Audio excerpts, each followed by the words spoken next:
বাস্তব জীবন বড়ই কঠিন। যতই ভাবে জীবনকে চালিয়ে নিয়ে চলে যাব, ততই যেন জটিল থেকে জটিলতর আরও হতে চলেছে।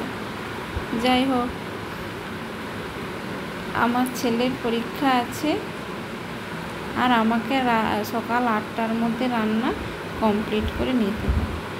এই সময়ের মধ্যে কিভাবে করব, এত তাড়াহুড়ো লাগে। তখন মনে হয় কি করি আর কি করি।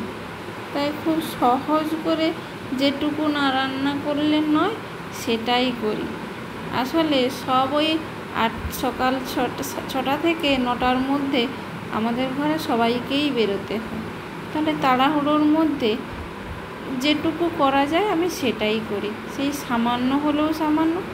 আর যখন বেশি কিছু করতে ইচ্ছে হয়, তখন ইচ্ছে থাকলেও উপায় নেই, কারণ ওই 8টার মধ্যে এত বেশি রান্না করাও সম্ভব হয়ে ওঠেনি। তাই আমাদের একটা ছোটো থেকে ধারণা ছিল পরীক্ষা চলাকালীন বেগুন পোড়া খেয়ে যেতে হয়, কিন্তু আমার ছেলে বেগুন পোড়া খায়নি। তাই ওকে কী করি, ও টমেটো পোড়াটা খুব খেতে পছন্দ করে, তাই টমেটো পুড়ে দিয়েছি। একটু কাঁচা লঙ্কা পেঁয়াজ দিয়ে ওটা মেখে দিই। আর ওর বাবা নিয়ে যায় সকালের টিফিনটা, সে বাইরে গিয়ে সেখানে খায়, তাহলে বাইরের অন্য কোথাও খায় না।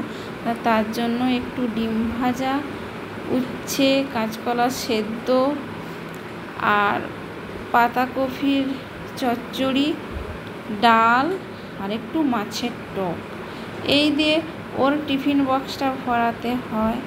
তার সঙ্গে থাকে নিজের রান্না বান্না করার পরে যত বাসন থাকে সেগুলো গোছানোর থাকে।